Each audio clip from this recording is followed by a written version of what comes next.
అష్టాదశ పురాణములు. గరుడ పురాణం. పురాణ పరిచయం. గరుడ పురాణం భారతీయ విజ్ఞాన సర్వస్వం. అమరకోశంతో సహా ఎన్నో గ్రంథాలలో పురాణం పంచలక్షణం అనే కనిపిస్తుంది. భాగవతంలో మాత్రం పురాణం దశలక్షణ సమన్వితమని ఇలా చెప్పబడింది. సర్గో 2 స్యాధ విసర్గశ్చ వృత్తి రక్షాంతరాణి చ వంశో వంశానుచరితం సంఖ్యాహేతు రపాశ్రేయ దశభిర్లక్షణిర్వుక్తం పురాణం తద్విదో విదధ కేచిత్ పంచవిధం బ్రహ్మన్ మహదల్ప వ్యవస్థయా. నిజానికి ప్రతి పురాణంలోనూ సర్గ ప్రతిసర్గ వంశమన్వంతర వంశానుచరితలనే చలక్షణాలంటే ఎక్కువ లక్షణాలే ఉంటాయి. ఇక గరుడ పురాణంలో భాగవత కారులు చెప్పిన 10 కంటే కూడా ఎక్కువ లక్షణాలున్నాయి. ఈ పురాణంలో 3 భాగాలున్నాయి. ఆచారకాండ, కర్మకాండ, ప్రేతకాండ, ధర్మకాండ, బ్రహ్మకాండ, మోక్షకాండ. మొదటి కాండను పూర్వఖండమని, చివరి 2 కాండలను కలిపి ఉత్తరఖండమని వ్యవహరిస్తారు. ఈ కాండలొక దాని నుండి మరొకటి విస్తారంగా విభిన్నాంశాలతో ఉంటాయి. అధ్యాయాల సంఖ్యలో కూడా పోలిక లేదు. ఆచారకాండ 240 అధ్యాయాలు, ప్రేతకాండ 50 అధ్యాయాలు, బ్రహ్మకాండ 30 అధ్యాయాలు. ఇక ఆచారకాండలోని అధ్యాయాలలో 14 పురాణ లక్షణాలపై, 48 వైద్యంపై, 61 ధర్మశాస్త్రాలపై, 8 నీతులపై, 13 రత్నశాస్త్రంపై, 43 ఖగోళ, పదార్థతత్వ, వ్యాకరణాది విభిన్న విషయాలపై విజ్ఞానాన్ని ప్రసాదిస్తాయి. ధర్మ లేదా ప్రేతకాండలోని మృతి, జీవాత్మ మరణానంతర ప్రయాణం, కర్మ, కర్మ నుండి విడుదల అనే విషయాలు కూలంకషంగా చర్చించబడ్డాయి. ఇందులో మరణానికి ముందు కనిపించే శకునాలు, నరకానికి మార్గము, ప్రేత జీవనము, నారకీయ శిక్షలు, స్వప్న శకునాలు, అపర్కర్మకాండాదులు మరే పురాణంలోనూ లేనంతగా వర్ణింపబడ్డాయి. కర్మకాండ విధింపబడింది.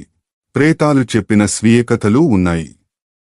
బౌద్ధుల ప్రేతకథ కూడా చెప్పబడడం విశేషం. సాక్షాత్తు శ్రీ మహావిష్ణువే పరమశివాదులకు ఈ విషయాలను వివరించడం వల్ల ఇది పరమ పవిత్రత నాపాదించుకున్నది.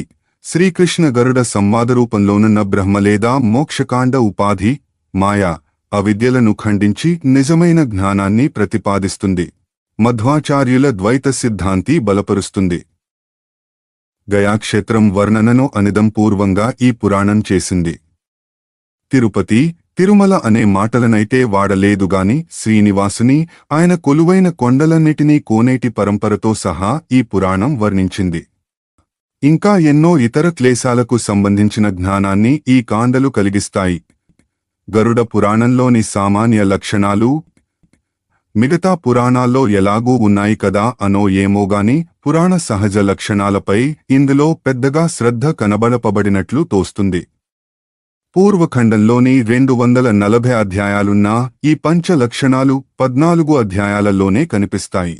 4-5 అధ్యాయాల్లో సర్గ, ప్రతిసర్గలు, 6వ అధ్యాయాలో దేవతల, ఋషుల వంశాలు, 87 నుంచి 90 వరకు అధ్యాయాల్లో రాజవంశాలు, అది మరీ సంక్షిప్తంగా 54 నుంచి 58 వరకు అధ్యాయాల్లో సర్గ, 224వ అధ్యాయంలో సృష్టింతము చర్చింపబడ్డాయి. మిగతా అంతా ఈ పురాణానికే ప్రత్యేకమైన సామాజిక లక్షణమే. గరుడ పురాణం వైష్ణవ పురాణమే.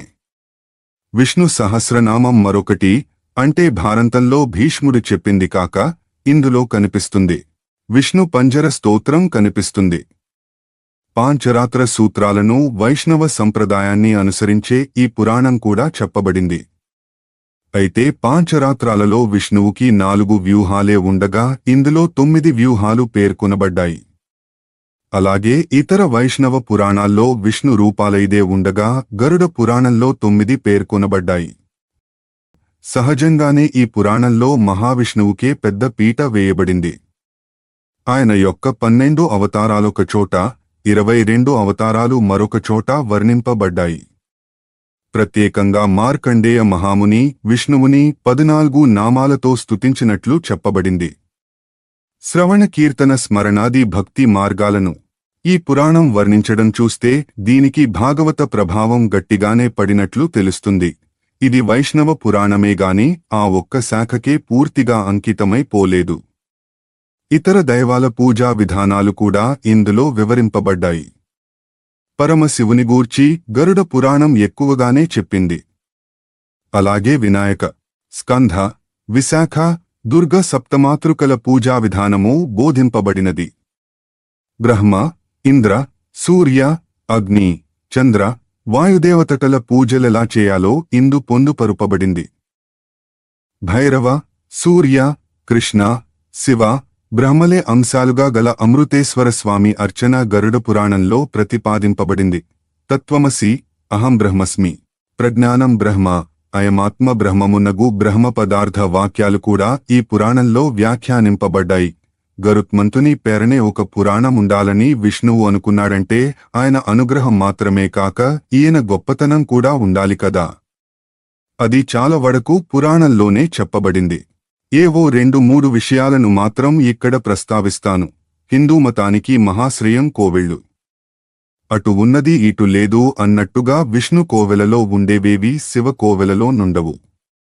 ఒక్క క్షేత్రపాలకులైన త్రిమూర్తులు తప్ప కాని గరుడు అన్ని కోవెళ్లలోనూ ఉంటాడు.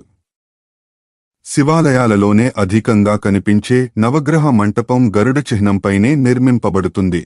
అమ్మవారి గుడులలో కనిపించే పోతురాజు కూడా గరుత్మంతుడి అంశేయనని పెద్దలంటారు. కలియుగంలో హిందూ మతానికి పరమాశ్రయమైన తిరుమల క్షేత్రంలో ఆయన పేరనొక కొండయే ఉంది. గరుడాద్రి. గరుడ ధ్వజం పరమపుణ్యప్రదం. సాగర మధ్యంలో ఆకాశదేశాన ప్రయాణిస్తున్న వారికి గరుడ ధ్వజమొక ప్రాణాధారం. అంతవడకెందుకు స్వామివారి బ్రహ్మోత్సవాలలో గరుడవాహన సంబారానిదే అగ్రతాంబూలం. ఆ రోజు పంచభూతాలు పరవశిస్తాయి. ఇది యాత్రికులకు తెలుస్తుంది. ఆ రోజే ఆకాశంలో గరుడ పక్షులు గిరికీలు, ఆకాశంలో సప్తవర్ణాలు గోచరిస్తాయి. ఇది అందరికీ కనిపిస్తుంది. ఇది గరుత్మంతుని మాహాత్మ్యం. ఇందుకే వైష్ణవులంతా ఆయనను గరుడాళ్వారు అనే మిక్కిలి భక్తితో కొలుస్తారు. అందుకే మహావిష్ణువు గరుడుని పేర ఒక మహాపురాణాన్ని సృష్టించి దానిని భారతీయ విజ్ఞాన సర్వస్వంగా మలచాడు. కాబట్టే ఇదొక భారతీయ విజ్ఞాన సర్వస్వం. అక్షరజ్ఞానమున్న వారందరికీ ఆవశ్య పఠనీయం. ఇది నా ఊహ మాత్రమే. డా. యళ్ళాయి నారాయణరావు. గరుడ పురాణమును ఇంట్లో నిరభ్యంతరంగా ఉంచవచ్చు. పితృకర్మలు జరుపు దినాలలో గరుడ పురాణ శ్రవణము చాలా ప్రశస్తము. ఇంట్లో ఆ గ్రంథముందకూడదని మాత్రము కాదు అని ఆంధ్ర పౌరాణికులకు ఆరాధ్య దైవం. పౌరాణిక సార్వభౌమ, పురాణోపన్యాసకేసరి, తెలుగువాడికి తెలిసిన ఏకైక అభినవసూత మహర్షి బ్రహ్మశ్రీ మల్లాది చంద్రశేఖర శాస్త్రిగారు తన స్వంత లెటర్ హెడ్ల్పై 1-7-2006న పేర్కొంటూ పలువురి సంశయాలకు తెరదించారు. ఇక ఏ పురాణానికి ఇలాంటి ప్రమాణ పత్రాన్నివ్వవలసి రాలేదే. మిగతా భాషల పౌరాణిక సత్తములెవరికీ కూడా ఈ గరుడ పురాణానికి ఇటువంటి వివరణ పత్రమునివ్వవలసి రాలేదెందుకని? ఎందుకంటే ఒక్క తెలుగువారి ఇళ్లల్లోనే గరుడ పురాణం చదవకూడదని, ఇంట్లో ఉంచుకోకూడదని పెద్దలు అంటున్నారు. ఈ అప్రకటిత నిషేధానికి ప్రమాణం లేదు. తండ్రులు, తాతలు, ముత్తాతలు అన్నారని అనేసుకోవడమే. ఇలా ఎందుకు జరిగింది? వ్యాస మహర్షి పట్ల అసూయ వల్లనో కోపం వల్లనో ఆయన కూర్చిన గ్రంథాన్ని అప్రతిష్టపాలు చేశారనుకోలేము కదా. ఎందుకంటే ఆయన మనకు దైవసమానుడే. మన మత గ్రంథాలలో సింహభాగం ఆయన ప్రసాదాలే. ప్రేతఖండం ఉంది కాబట్టి 12 రోజుల్లో తప్ప ఇంకెప్పుడూ ఈ పురాణాన్ని చదవకూడదు అని చెప్పే పెద్దలు గరుడ పురాణంలో పొందుపరపబడిన మిగతా విషయాలను పట్టించుకోరేమి? మొత్తం పురాణంలో 320 అధ్యాయాలుంటే అందరినీ భయపెట్టిన ప్రేతఖండం లేదా ప్రేతకాండ 50 అధ్యాయాలలోనే ఉంది కదా. మరి మిగతా 270 అధ్యాయాలలోనున్న మహా విషయాన్నెందుకు చదవకూడదు? అసలు ఆ అధ్యాయాలలో ఏముంది? సర్గవర్ణనం, దేవార్చనం, తీర్థమాహాత్మ్యం, భువన వృత్తాంతము, మన్వంతరం, వర్ణధర్మాలు, ఆశ్రమధర్మాలు, దానధర్మం, రాజధర్మం, వ్యవహారం, వంశానుచరితం, వ్రతం, నిదానపూర్వక అష్టాంగ ఆయుర్వేదం, సంస్కృత వ్యాకరణం, ప్రళయం, ధర్మం, కర్మం, కామం, అర్థం, ఉత్తమ జ్ఞానం, విష్ణుదేవుని మాయామయ సహజ లీలల విస్తార వర్జనం ఇవన్నీ ఈ పురాణంలో ఉన్నాయి. వీటిని తెలుగువారికి దూరం చేసి గరుడ పురాణమంటే ప్రేతఖండమొక్కటే అనే అపప్రథను ప్రజల హృదయాలలో ముద్రించారు. శివ, విష్ణు, సరస్వత్యాది రహస్య పూజలున్నాయి. ముఖ్యంగా ఖం ఠం ఫం శం గదాయే నమః వంటి అరుదైన బీజ యుక్త గుప్తమంత్రాలున్నాయి. 1 నుంచి 7 హ్ర గుణింతంలో షడంగ న్యాసముంది. విశేషమేమిటంటే గరుడ పురాణంలోని సాధనలకు కులగురువు లేదా పురోహితుడు మున్నగువారి అవసరమున్నట్లు చెప్పబడలేదు. న్యాసానికి, సంధ్యావందనానికి అవసరమైన అన్ని మంత్రాలు బీజక్షరాలతో సహా ఉన్నాయి. అజ్ఞానాన్ని, అనైశ్వర్యాన్ని కూడా పూజించగలిగే సంస్కారమిందులో ఉంది. ముద్రణలో చాలా అరుదుగా కనిపించే అంజలిబద్ధ, వందిని, హృదయాసక్తాది ముద్రలనెలా ప్రదర్శించి ఆయా దేవతలను ఎలా వశం చేసుకోవాలో ఇందులో ఉంది. 1 నుంచి 11 భీష్ముడు చెప్పినది కాక స్వయంగా శ్రీ మహావిష్ణువు శివునికుపదేశించిన విష్ణు సహస్రనామం గరుడ పురాణంలో కనిపిస్తుంది. 1 నుంచి 14 వరకు. మన దురదృష్టం వల్ల ఈ మహామంత్రం కూడా విష్ణు పంజర స్తోత్రం 1 నుంచి 13 వరకు, మృత్యుంజయ మంత్ర జప మహిమ 1 నుంచి 16 వరకు వంటి మహా విషయాలతో సహా తెలుగువారికి తెలియకుండా పోయింది. ఓంజుం సహా అనే 3 అక్షరాలతో మృత్యువును జయించగలిగే గొప్ప మంత్రం మృత్యుంజయ మంత్రం. ఇతరత్ర దుర్లభమైన అమృతేశ్వరారాధన, షడంగ పూజా విధానం కలవు. ప్రాణేశ్వరీ విద్య ఉంది. విషానికి మంత్రః ఔషధ విరుగుడు, గరుత్మంతుని మంత్రాలు ఉన్నాయి. నిజానికి గరుడ పురాణం ఒక మంత్రశాస్త్రం. అరుదైన మంత్రాల మంజూష, పంచముఖ శివుని పూజా విధానం, త్రిపురేశ్వరీ సాధన, విషదూరక మంత్రలు కలవు. గోపాల మంత్రం దానితో బాటు సాంగోపాంగముగా మిక్కిలి కష్టసాధ్యమైన గోపాలదేవతారాధన విధి చెప్పబడింది. ఇలా వందల కొద్దీ మంత్రాలు, బీజాక్షరాలు. హయగ్రీవ మూలమంత్రం, పూజనావిధి, గాయత్రి మంత్రోపాసన, ఎక్కడా కనిపించని గాయత్రి మంత్ర చతుర్థ పాదం 1 నుంచి 35 వరకు, వాస్తు నియమాలు, సాముద్రికం, నాడీ ప్రవాహం, శాలగ్రామ, రత్నశాస్త్రాలు మున్నగు ఎన్నో విషయాలు గరుడ పురాణంలో సంపూర్ణంగా చర్చించబడ్డాయి. గారుడి విద్య గరుడ పురాణానికి ప్రత్యేకం. గరుడ పురాణం వైష్ణవ పురాణమే అయినా ఇందులో శివరాత్రి మాహాత్మ్యముంది. 1 నుంచి 24 వరకు ఎవరికోగాని తెలియని శివుని అవతారాలున్నాయి.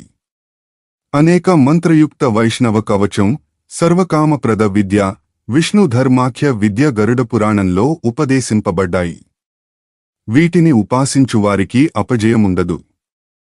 గారుడీ విద్య 1 నుంచి 197 వరకు సకల శుభకారకము. ఆయుర్వేద ప్రకరణంలో రోగాలకు మందులే కాక శృంగార సర్వస్వమే ఉంది. మదనకేళిలో ఎంతమందినైనా సంతృప్తిపరచగలిగే మందులు, తయారీ, వినియోగ, అనుపాన విధానాలతో సహా ఈ పురాణంలో చెప్పబడ్డాయి. అదృశ్య రూపానికి, ప్రకృతిని స్వల్పంగా జయించడానికి, నిత్యయవ్వనానికి, పునర్వయవనానికి, ఇలా స్త్రీ, పురుషులు మనసారా కోరుకునే మరియు చెప్పుకోలేని వాంఛలు తీర్చుకునే సాధనాలెన్నో ఉన్నాయి. దీనిని పురాణంగా పల్లెటూళ్లలోగాని, పట్టణాలలో చెప్పి రక్తి కట్టించడం కష్టమనే ఒక దురభిప్రాయం ఈ పురాణ రావలసినంత ప్రాచుర్యం రాకపోవడానికి కారణం కావచ్చు. అందువల్ల ఈ పురాణమొకటుందనే విషయాన్నే ప్రజలు పట్టించుకోకపోవడం జరిగినప్పుడు వ్యాసమహర్షి వ్రాసిన పురాణం కనుమరుగైపోతుందనే భయంతో ప్రేతఖండాన్ని మాత్రమే బయటకు తెచ్చి దానిని అపరకర్మ జరిగే రోజులలో పఠించాలని విధించి ఉండవచ్చు. కాలక్రమాన గరుడ పురాణం గురించి ఎవరైనా ఇది నాకు పూర్తిగా కావాలి అని అడిగినా అలసత్వం కొద్దిగాని, దుర్వినియోగమవుతుందనే భయం కొద్దిగాని సంస్కృతంలో ఉన్న దానిని తెలుగులోకి మన పండితులు తీసుకుని రాకపోయి ఉండవచ్చు. అందుకే తెలుగులో సంపూర్ణ గరుడ పురాణం కనబడుట లేదు. చివరికి ఈనాడు భగవంతుని పట్ల పూర్తి విశ్వాసం ఉన్నవాడు దేనికి భయపడడు అనే ఋషి వాక్యాన్ని సార్థకం చేస్తూ ఒక పబ్లిషర్, ఒక అనువాదకుడు ఈ మహత్తరమైన పురాణాన్ని తెలుగువారికి అందింపచేసే ప్రయత్నం జరిగింది. ఆశీర్వదించండి. నా ఊహ పొరపాటైతే మిమ్మల్ని బాధిస్తే క్షమించండి. పూర్వఖండం, ఆచారకాండ, శ్రీకృష్ణచంద్ర పరబ్రహ్మణే నమః. విష్ణు భగవానుని మహిమ అవతార వర్ణనం. భారతీయము వైదికమునగు సాంప్రదాయంలో జయ శబ్దానికి గల ఆధ్యాత్మికార్థము పురాణమని, మహాభారతమని విజ్ఞులంటారు. ఏ పురాణాన్ని వ్రాయడంగాని చదవడంగాని మొదలుపెట్టినా ముందీ శ్లోకాలుండాలి. నారాయణం నమస్కృత్య నరంచేవ నరోత్తమం దేవీం సరస్వతీం వ్యాసం తతో జయముదీరయేత్. నారాయణునికి, తపశ్శక్తిలో ఆయనతో సమానుడైన నరోత్తముడు నరమహర్షికి, చదువుల తల్లి సరస్వతీదేవికి, వామయాధీశుడు వ్యాసమహర్షికి నమస్కరించి ఈ జయ గ్రంథమును ప్రారంభించాలి. అజమజరమనంతం జ్ఞానరూపం మహాంతం శివమమలమనాదిం భూతదేహాదిహీనం సకలకరణహీనం సర్వభూతస్థితం తం హరిమమల మమాయం సర్వగం వంద ఏకం నమస్యామి హరిం రుద్రం బ్రహ్మాణంచ గణాధిపం దేవీం సరస్వతీం చేవ మనోవాక్కర్మభ్యః సదా. పుట్టుకగాని ముసలితనముగాని లేని కళ్యాణస్వరూపుడు, అనంతుడు, జ్ఞానస్వరూపుడు, విశుద్ధ చారిత్రుడు, అనాదియైనవాడు, పాంచభౌతిక శరీరుడు కానివాడు, ఇంద్రియములు లేనివాడు, ప్రాణులలో స్థానము కలవాడు, మాయకు అతీతుడు, సర్వవ్యాపకుడు, పరమ పవిత్రుడు, మంగళమయుడు, అద్వయుడునగు శ్రీహరికి వందనం. మనస్సులో, మాటతో, చేతుల ద్వారా ఆ శ్రీహరికి, శివునికి, బ్రహ్మకి, గణేశునికి, సరస్వతీదేవికి సర్వదా నమస్కరిస్తుంటాను. ఇది పురాణ లేఖకుని వచనము. ఇక గరుడ మహాపురాణ ప్రారంభము నైమిషారణ్యంలో జరిగింది.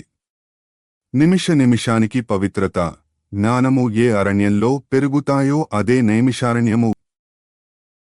అక్కడ లోక కళ్యాణం కోసం వేలాది మునులు సౌనకుని ఆధ్వర్యంలో సత్రయాగం చేస్తుంటారు. ఇది 1000 ఏళ్ల పాటు సాగే యజ్ఞం.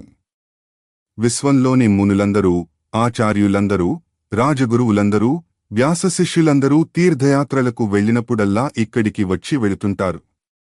సౌనక మహర్షి అడగగానే కాదనకుండా తాము సంపాదించిన జ్ఞానాన్నంతటినీ మాట రూపంలో అక్కడ సమర్పించి వెళుతుంటారు.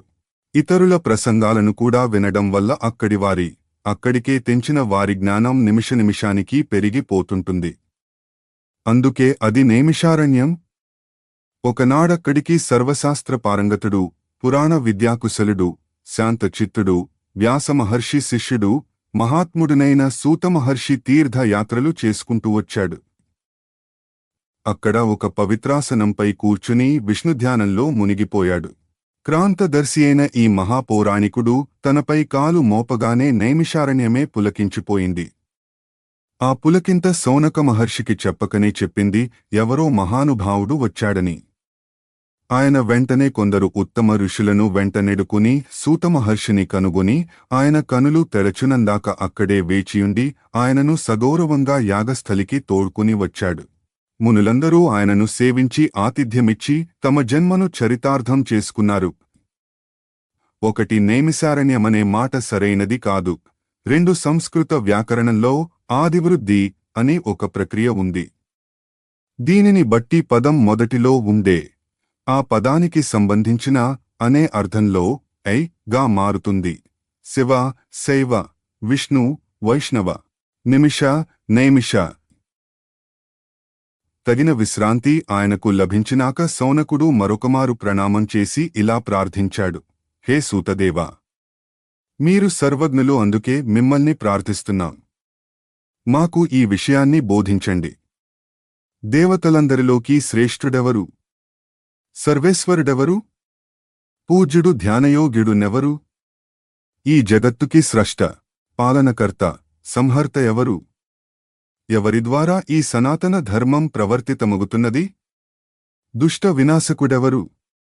ఆ దేవదేవుని యొక్క స్వరూపమెట్టిది? ఈ సంపూర్ణ జగత్తు యొక్క సృష్టి ఏ విధంగా జరిగింది? ఆ దేవదేవుడు ఏ వ్రతాలకు సంతుష్టుడవుతాడు? ఏ యోగం ద్వారా మనిషి ఆయనను పొందగలడు? ఆయన అవతారాలెన్ని? వాటికి వంశపరంపర ఉంటే ఎలా ఉంటుంది? వర్ణాశ్రమ ధర్మాలను నిర్దేశించి రక్షించేవాడెవరు? హే మహామతి! వీటిని అవసరమైన చోట అన్య విషయాలను బోధించి మమ్ము ధన్యులను, జ్ఞానులను చేసి మా జీవితాలను సార్థకాలను చేయండి. 1 నిమిషం పాటు కనులు మూసుకుని ధ్యానం చేసి కనులు తెరచి చెప్పసాగాడు సూతమహర్షి. సౌనకదేవా, ఇతర మునీంద్రులారా, మీరడిగిన ప్రశ్నలన్నిటికీ సమాధానంగా గరుడ పురాణాన్ని వినిపించి నేను ధన్యుడనవుతాను. ఈ గరుడ మహాపురాణము సారభూతము, విష్ణుకథా పరిపూర్ణము. మహాత్ముడు, మహానుభావుడు, తన తపోబలంతో భాగ్యవిశేషంతో విష్ణు భగవానుని వాహనమై ఆయన సామీప్యాన్ని పొందినవాడైన గరుత్మంతుడు కశ్యప మహర్షికి ఈ పురాణాన్ని వినిపించాడు. మా గురుదేవులైన వ్యాసమహర్షి నాకు వినిపించి అనుగ్రహించారు. దేవతా శ్రేష్ఠుడు శ్రీమన్నారాయణుడే. ఆయనే పరబ్రహ్మ, ఆయనే పరమాత్మ, ఆయన ద్వారానే ఈ జగత్తు ఉత్పత్తి, స్థితి, సంహారాలు జరుగుతున్నాయి. ఆయన జరామరణ రహితుడు. భగవంతుడైన ఆ వాసుదేవుడు జన్మ అనగా పుట్టుకలేనివాడైనా జగద్రక్షకై సనత్కుమారాదిగా ఎన్నో రూపాల్లో అవతరిస్తుంటాడు. మునులారా, ఆ పరమాత్మ మొట్టమొదట కౌమార సద్గులుగా అవతరించాడు. అప్పుడే కఠోర బ్రహ్మచర్య వ్రతాన్నవలంబించి దాని గొప్పదనాన్ని వేదాలతో సహాలోకానికి చాటి చెప్పాడు. రెండవ అవతారంలో యజ్ఞేశ్వరుడైన ఆ శ్రీహరియే వరాహ శరీరాన్ని ధరించి హిరణ్యాక్షునిచే రసాతలంలో ముంచి వేయబడ్డ పృథ్విని ఉద్ధరించి స్థితికారకుడైనాడు. మూడవ అవతారం ఋషి నారదుడను పేరుతో జన్మించి సాత్వతతంత్ర, నారద పాంచరాత్ర బోధనను చేశాడు. ఇందులో నిష్కామకర్మను గూర్చి చెప్పబడింది. నాలుగవది నరనారాయణ అవతారం. ఇందులో శ్రీహరి ధర్మరక్ష కోసం కఠోర తపస్సు చేశాడు. దేవతలు, దానవులు కూడా నరనారాయణ మహర్షులను ఆరాధించారు. ఐదవ అవతారంలో శ్రీహరి కపిలనామంతో సిద్ధులలో సర్వశ్రేష్ఠునిగా జనించి కాలగర్భంలో కలిసిపోయిందనుకున్న సంఖ్యాశాస్త్రాన్ని సముద్ధరించి ప్రపంచానికి ప్రసాదించాడు. ఆరవ అవతారం దత్తాత్రేయుడు అత్రి మహర్షి అనసూయ దంపతులకు ఒకప్పుడిచ్చిన వరాన్ని పురస్కరించుకుని శ్రీహరి వారికి పుత్రునిగా జన్మించి కొన్ని వందల మందికి జ్ఞానోపదేశాన్నిచ్చాడు. ముఖ్యంగా అలర్క మహారాజుకి, ప్రహ్లాదునికి బ్రహ్మ విద్యను పదేశించాడు. ఏడవ అవతారం యజ్ఞదేవనామకం. శ్రీమన్నారాయణుడు రుచి, ప్రజాపతి ఆకూతి దంపతులకు మన స్వయంభువ మన్వంతరంలోనే జన్మించి ఇంద్రాది దేవగణాలచే అద్భుతమైన యజ్ఞాలను చేయించి అందరికీ వాటి పద్ధతిని బోధించి యజ్ఞదేవుడను పేర పూజలందుకున్నాడు.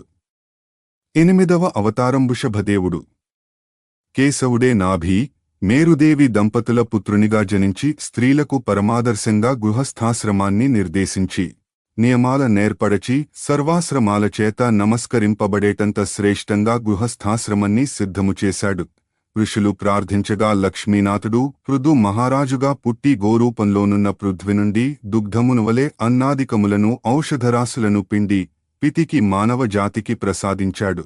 ఇది ఆయన 9వ అవతారమైంది. భగవంతుని 10వ అవతారము మత్స్యావతారం.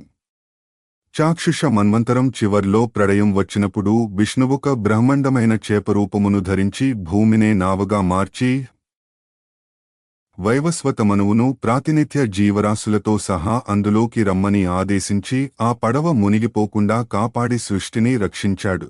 కూర్మావతారం మహావిష్ణువు యొక్క 11వ అవతారం. క్షీరసాగర మదనవేళ మందర పర్వతం మునిగిపోకుండా కాపాడి అమృతాన్ని తేవడం కోసం, వైద్యశాస్త్రాన్ని ప్రపంచానికి ప్రసాదించడం కోసం, దేవతలను తన్ని అమృతాన్ని లాక్కున్న దానవులను మరిపించి అమృతాన్ని సన్మార్గులైన దేవతలకీయడం కోసం క్రమంగా ఆదికూర్మ, ధన్వంతరి, మోహిని అవతారాలను మహావిష్ణువే ఎత్తవలసి వచ్చింది. 14వదైన నృసింహావతారంలో శ్రీ మహావిష్ణువు హిరణ్యకశిపుని బారి నుండి ప్రహ్లాదుని, సకల లోకాలను రక్షించాడు. 15వదైన వామనావతరణంలో బలిచక్రవర్తిని పాతాళానికి పంపించి అంతవరకు అతని ఆక్రమణలోనున్న ముల్లోకాలను దేవేంద్రుని న్యాయ సక్రమ వైదిక పాలనలోనికి తెచ్చాడు. 16వదైన పరశురామనామక అవతారంలో శ్రీ మహావిష్ణువు బ్రాహ్మణ ద్రోహులై లోకకంటకులుగా దాపురించిన క్షత్రియులను సంహరించాడు. ఆపై 17వదైన వ్యాసనామక అవతారంలో ఆయన పరాశరునికి సత్యవతి ద్వారా జన్మించి వేదాలను సంస్కరించి, పరిష్కరించి, బోధించి జనంలోకి తెచ్చాడు. శ్రీ మహావిష్ణువు దానవ సంహారానికై కౌసల్యా దశరథుల పుత్రుడై శ్రీరాముడను పేర అవతరించి రావణ సంహారం, దేవతల ఉద్ధరణ గావించాడు. ఆయన యొక్క 19వ, 20వ అవతారాలు బలరామ, శ్రీకృష్ణులు. ఈ అవతారాలలో స్వామి దుష్ట శిక్షణ, శిష్టరక్షణ తాను చేయడమే కాక తన వారిచేత దగ్గరుండి చేయించాడు. దానవాంశతో పుట్టిన మానవులు లక్షల సంఖ్యలో మడిసిపోగా భూభారం తగ్గింది. త్వరలోనే శ్రీహరి కీకటదేశంలో జినపుత్రునిగా బుద్ధ నామంతో జనించి దేవద్రోహులను మోహంలో ముంచెత్తి లోకాలను రక్షిస్తాడు. ఇది ఆయన 21వ అవతారం. 22వ అవతారం కలియుగం 8వ సంధ్యలో రాబోతోంది. రాజవర్గం సమాప్తమై అరాచకం చెలరేగినప్పుడు శ్రీహరి విష్ణుయసుడను బ్రాహ్మణునింట కల్కి అనే పేరుతో అవతరించి లోకాన్ని చక్కబరుస్తాడు. ఇవి కాక ఇంకా అసంఖ్యాక సందర్భాలలో శ్రీ మహావిష్ణువు భూమిపై అవతరించాడు. మనువులుగా జాతి చరిత్రగతిని మార్చగలిగే మహర్షులుగా ఆయనే ఉద్భవించాడు. విష్ణు విభూతులుగా పేరొందిన ఈ అంశాలనే మా గురువుగారు వేదవ్యాస భగవానులు మాతో గరుడ మహాపురాణమను పేరిట అధ్యయనం చేయించారు. అధ్యాయం 1. గరుడ పురాణ వక్తృ శ్రోతృ పరంపర విష్ణు స్వరూపవర్ణన. గరుడునికి పురాణ సంహిత వరదానం. సౌనకాది మహామునులు ఈ గరుడ మహాపురాణమును అమూలాగ్రము వినాలని ఉందని అత్యంత ఉత్సుకతతో వేడుకోగా పరమ పౌరాణికుడైన సూత మహర్షి ఇలా ప్రవచించసాగాడు. బదరికాశ్రమంలో నొకనాడు వ్యాసమునింద్రులు పరమాత్మ ధ్యానంలో ఉండగా గమనించి నేనక్కడే ఆయన ఆసన సమీపంలోనే నేలపై కూర్చుండిపోయాను. ఆయన కనులు తెరువగానే ప్రణామం చేసి ఇలా ప్రార్థించాను: గురుదేవా, మీరు పరమేశ్వరుడు భగవానుడునైన శ్రీహరి స్వరూపాన్ని జగత్సృష్ట్యాదులని నాకు బోధించండి. మీరింతసేపు ఆ పరమపురుషుని ధ్యానంలోనే ఆయనను దర్శించగలిగారని కూడా నాకు అవగతమైనది అన్నాను. ఈలోగా మిగతా శిష్యులు కొందరు మునీంద్రులు అక్కడకు చేరారు. వ్యాసమహర్షి మాతో, నాయనలారా, నాకు ధ్యానంలో గోచరించేది శ్రీ మహావిష్ణువే. ఆయన గూర్చి చెప్పగలవాడు చతురాననుడు బ్రహ్మదేవుడే. ఆయన మాకు అనుగ్రహించిన గరుడ మహాపురాణాన్ని మీకు చెప్పడానికి ప్రయత్నిస్తాను.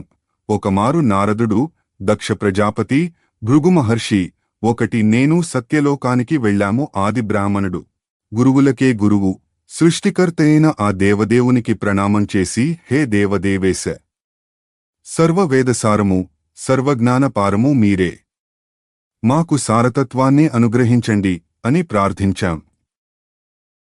సర్వశాస్త్రసారభూతము గరుడ మహాపురాణము. ప్రాచీన కాలంలో శ్రీ మహావిష్ణువు రెండు నాకు, శివునికి, అన్యదేవతలకు దీనిని వినిపించాడు అంటూ బ్రహ్మ ఆ సందర్భాన్ని ఇలా వివరించాడు. ఒకమారు ఇంద్రాది దేవతలతో కలిసి శివదర్శనానికై నేను కైలాసానికి వెళ్ళాను. అక్కడ పరమశివుడు పరమభక్తితో ఎవరినో ధ్యానించడం చూసి ఆశ్చర్యపోయాను. ఆయన కనులు తెరచి మమ్ము చూడగానే ప్రణామం చేసి, హే సదాశివ, మీరు ఇంకొక దేవుని ధ్యానిస్తున్నట్లు మాకు అనిపించింది. మీకంటే గొప్ప దేవుడు వేరొకరున్నారని మాకింతవరకు ఎవరూ చెప్పలేదు. మీరే ధ్యానించదగ్గ పరమదేవతా స్వరూపముంటే మమ్ము కరుణించి ఆ పరమసారతత్వాన్ని మాకు అనుగ్రహించండి అని అడిగాను. బ్రహ్మాది దేవతలారా, నేను సర్వఫలదాయకుడు, సర్వవ్యాపి, సర్వరూపుడు, సర్వప్రాణి హృదయవాసి, పరమాత్మ, సర్వేశ్వరుడునగు విష్ణు భగవానుని సదా ధ్యానిస్తుంటాను. బ్రహ్మదేవా, ఆ స్వామి ఆరాధనలో భాగంగానే ఎల్లవేళలా భస్మాన్ని, జటాజూటాన్ని ధరించి నిరంతర వ్రతాచరణ నిరతుడనే ఉంటాను. ఎవరైతే సర్వవ్యాపకుడు, అద్వైతుడు, జయశీలుడు, నిరాకారుడు, సాకారుడు, పద్మనాభుడు, నిర్మల విశుద్ధ పరమహంస స్వరూపుడు అయి ఉండి తాను వెలుగుతూ విశ్వాన్ని వెలిగిస్తున్నాడో ఆ పరమ పదపరమేశ్వర భగవానుడైన శ్రీహరిని నేను ధ్యానిస్తున్నాను. ఈ విష్ణు సారతత్వాన్ని ఆయన వద్దకే పోయి తెలుసుకోవాలి పదండి అన్నాడు పరమేశ్వరుడు. ఆయన ఇంకా ఇలా చెప్పాడు: సంపూర్ణ జగత్తంతా ఆయనలోనే ప్రళయకాలంలో ప్రవేశిస్తుంది. అందుకే మీతో నాతో సహా అందరికీ శరణ్యుడాయనే. నేను ఆయన చింతనలోనే మగ్నుడనే ఉంటాను కాబట్టి మీకు జ్ఞానిగా గోచరిస్తున్నాను. ఒకే సూత్రంలో గృచ్చబడిన మనులలాగా మనమంతా సత్వరజస్తమో గుణములతో సహా ఆ సర్వేశ్వరుని యందే ఉన్నాము.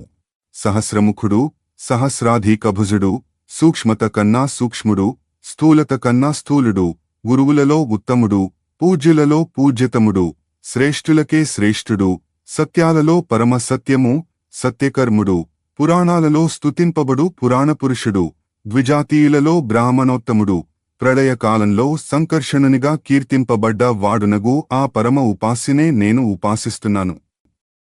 సత్ అసత్ రూపాలకు ఆవల సత్యస్వరూపుడై ఏకాక్షర ప్రణవానికి మూలమై దేవ, యక్ష, రాక్షస, నాగగణాలచే అర్చింపబడు విష్ణువునే నేను అర్చిస్తాను.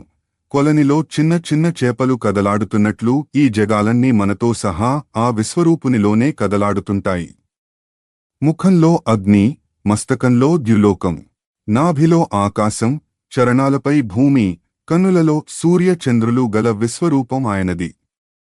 ఉదరంలో స్వర్గం, మర్త్యలోకం, పాతాళం, భుజాలలో సమస్త దిశలు, ఉచ్ఛ్వాసంలో వాయువు, కేశపుంజంలో మేఘాలు, అంగసంధులలో నదులు, కుక్షిలో సముద్రాలు ఎవరికైతే నిలచి ఉంటాయో ఆ విశ్వరూపుడే నాకు దేవుడు. జగత్తునకు ఆదియైన అనాది తత్వమాయనది. అట్టి నారాయణునికి నమస్కారము. ఏ పురాణ పురుషుని నుండి సర్గ, ప్రతిసర్గ, వంశ, మన్వంతర, వంశానుచరితలు ప్రవర్తితాలైనవో ఆ పరమాత్మ వద్దకే పోయి పరమ సారతత్వ జ్ఞానమును పొందవలసి ఉన్నది అంటూ పరమశివుడు కూడా మాతో విష్ణువు వద్దకు బయలుదేరాడు. వ్యాసమునింద్ర. ఆ రోజు పరమశివునితో కలిసి మేమంతా శ్వేత ద్వీపం చేరుకుని అక్కడనున్న విష్ణు భగవానుని దర్శించి ప్రణామం చేసి స్తుతిలోనర్చాం. పరమసారతత్వ స్వరూపుడగు విష్ణువు ద్వారానే ఆ పరంతత్వము యొక్క సారాన్ని వినడానికి మేమంతా వేచి ఉండగా పరమేశ్వరుడు మా అందరి తరపున మహావిష్ణువునిలా ప్రార్థించాడు. హే దేవేశ్వర! హరే! దేవాధిదేవుడెవరో, పరమేశ్వరుడెవరో, ధ్యేయుడెవరో, పూజ్యుడెవరో? ఈ పరమతత్వాన్ని ఏ వ్రతాల ద్వారా సంతుష్టపరచగలమో, ఏ ధర్మం ద్వారా ఏ నియమాన్ని పాటించి ఏ పూజలు చేసి ఏ ఆచరణలను అనుసంధించి ఆ పరమాత్మను ప్రసన్నం చేసుకోగలమో తెలిస్తే అదే నిజమైన జ్ఞానం. ఆయన స్వరూపమెట్టిది? ఏ దేవుని ద్వారా ఈ జగత్తు సృష్టింపబడింది? దీనిని పాలించేదెవరు? ఆయన ఏ అవతారాలను ధరించి ఈ పనిని చేస్తాడు? ప్రళయకాలంలో ఈ విశ్వం ఎవరిలో కలిసిపోతుంది? సర్గలు, ప్రతిసర్గలు, వంశాలు, మన్వంతరాలు ఏ దేవుని ద్వారా ప్రవర్తితమవుతాయి? ఈ దృశ్యమాన జగత్తంతా ఏ దేవునిలో ప్రతిష్ఠితమై ఉంది? ఈ విషయాలన్నిటినీ తెలిపేదే నిజమైన జ్ఞానం, సత్యమైన సారతత్వం. నేను ఆ జ్ఞానానికి జిజ్ఞాసువుని, వీరంతా ఆ తత్వానికి అన్వేషకులు. మా అందరికీ పరమేశ్వర మాహాత్మ్యాన్ని, ధ్యానయోగాన్ని కూడా విని తరించాలని ఉంది. దయచేసి మమ్ము కృతార్థులను చేయండి. అప్పుడు భగవానుడైన విష్ణువు శివునికి పరమాత్మ మాహాత్మ్యాన్ని, ఆయన ప్రాప్తికి సాధన భూతమైన ధ్యానాన్ని, యోగాదిక నియమాలను, అష్టాదశ విద్యలలో విరాజమానమైన జ్ఞానాన్ని ఈ విధంగా ప్రసాదించాడు. రుద్రదేవ, బ్రహ్మాది దేవతలారా! నేనే అందరు దేవతలకు ఆరాధ్యదేవాన్ని. సర్వలోకాలకీ స్వామిని నేనే. దేవమానవాది జాతులన్నిటికీ ధ్యేయాన్ని, పూజ్యాన్ని, స్తుతియోగ్యుడను నేనే. రుద్రదేవ! మనుష్యుల చేత పూజలందుకుని వారికి పరమగతిని ప్రాప్తింపజేసేది, వ్రత నియమ, సదాచార, సదాచరణలచే సంతుష్టుడనై వారి మనోరథాలను నెరవేర్చేది నేనే. నేనే ఈ సృష్టికి మూలాన్ని, స్థితికి కారకుణ్ణి, దుష్టనాశకుణ్ణి, శిష్టరక్షకుణ్ణి. నేనే మత్స్యాది రూపాలతో అవతరించి అఖిల భూమండలాన్ని పాలిస్తుంటాను. మంత్రాన్ని నేనే, దాని అర్థాన్ని నేనే. పూజ వల్ల, ధ్యానం ద్వారా ప్రాప్తించే పరమతత్వాన్ని నేనే. స్వర్గాదులను సృష్టించినది నేనే, ఆ స్వర్గాదులు నేనే. యోగిని యోగాన్ని, అద్యయోగాన్ని, పురాణాన్ని నేనే. జ్ఞాతను, శ్రోతను, మననకర్తను కూడా నేనే. సంభాషింపబడు విషయాన్ని, సంభాషించే వ్యక్తిని నేనే. ఈ జగత్తును నేనే. అందులోని సమస్త పదార్థాలు నా స్వరూపాలే. భోగ, మోక్షప్రదాయకమైన పరమదైవాన్ని నేనే. ధ్యానం, పూజ, వాటి ఉపచారాలు, సర్వతోభద్రాది మండలాలు నేనే. హే శివాది దైవతములారా! నేనే వేదాన్ని. ఇతిహాస స్వరూపుడను, సర్వజ్ఞానమయుడను, సర్వలోకమయుడను, బ్రహ్మాది దేవతల ఆత్మస్వరూపుడను నేనే. సాక్షాత్ సదాచారాన్ని, ధర్మాన్ని, వైష్ణవాన్ని, వర్ణాశ్రమాన్ని వాటి వెనుకనున్న సనాతన ధర్మాన్ని నేనే. యమనియమాలు, వ్రతాలు, సూర్య చంద్ర మంగళాది గ్రహాలు నేనే. ప్రాచీన కాలంలో పక్షిరాజైన గరుత్మంతుడు గొప్ప తపస్సు ద్వారా నన్నారాధించాడు. అతని తపస్సు వల్ల సంతుష్టుడనై సాక్షాత్కరించి నీకేం కావాలో కోరుకో అన్నాను. దేవదేవ, నాగులు నా తల్లిని దాసిగా చేసుకున్నారు. ఆమెను ఆ దాసీత్వగ్రహణం నుండి విడిపించడానికి అమృతం కావాలి. మీరు నాకు వరమిస్తే నేను అవసరమైన వారిని గెలిచి నా తల్లికి దాస్య విముక్తిని గావించి వచ్చి మీ వాహనంగా శాశ్వతంగా నిలిచితాను. మీరు వరమిస్తే మహాబలశాలిగా, మహాశక్తిశాలిగా, సర్వజ్ఞునిగా, పురాణ సంహిత రచనాకారునిగా మీ సన్నిధిలోనే ఉంటూ మిమ్మల్ని సేవించుకుంటూ ప్రపంచానికి మేలు చేయగలుగుతాను. ఇదే నా ప్రార్థన అని వరం కోరుకున్నాడు గరుత్మంతుడు. అప్పుడు నేను ఇలా ఆశీర్వదించాను. ఓ పక్షిరాజా, నీవడిగిన వరం నీకు సంపూర్ణంగా లభిస్తుంది. నాగదాస్యం నుండి నీ తల్లి వినతకు విముక్తి లభిస్తుంది. దేవతలనందరినీ ఓడించి అమృతాన్ని అవలీలగా సాధించి తేగలవు.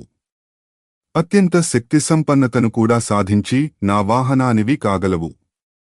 అన్ని రకాల విషాలను విరిచి వేసే శక్తి కూడా నీకుంటుంది. నా కృప వల్ల నీవు నా గాథలనే సంహిత రూపంలో ప్రవచనం చేస్తావు. నా స్వరూప మాహాత్మ్యాలే నీవి కూడా అవుతాయి. నా గురించి నీవు ప్రవచించే పురాణ సంహిత నీ పేరిటనే గరుడ పురాణ మను పేరుతో లోకంలో ప్రసిద్ధమవుతుంది.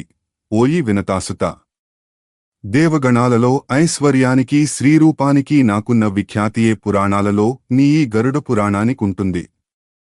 విశ్వంలో నా సంకీర్తన జరిగే ప్రతి చోట నీ కీర్తన కూడా జరుగుతుంది. ఇక నీవు నన్ను ధ్యానించి ఆ పురాణ ప్రణయనాన్ని గావించు.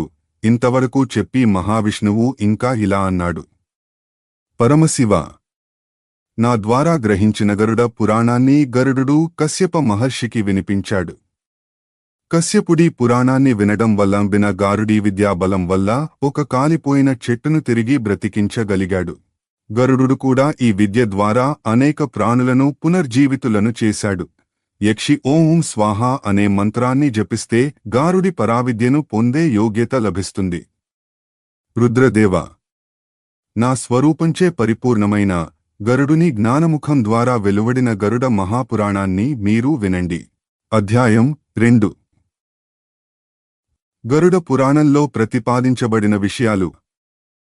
సౌనక మునీంద్ర, సాక్షాత్తు మహావిష్ణువు నుండి శివ, బ్రహ్మదేవాది దేవులు, బ్రహ్మ ద్వారా మా గురువుగారు వ్యాసమహర్షి, ఆయన అవ్యాజానుగ్రహం వల్ల నేను వినగలిగిన గరుడ పురాణాన్ని నా భాగ్యంగా భావించి ఈ పవిత్ర నైమిషారణ్యంలో మీకు వినిపిస్తున్నాను.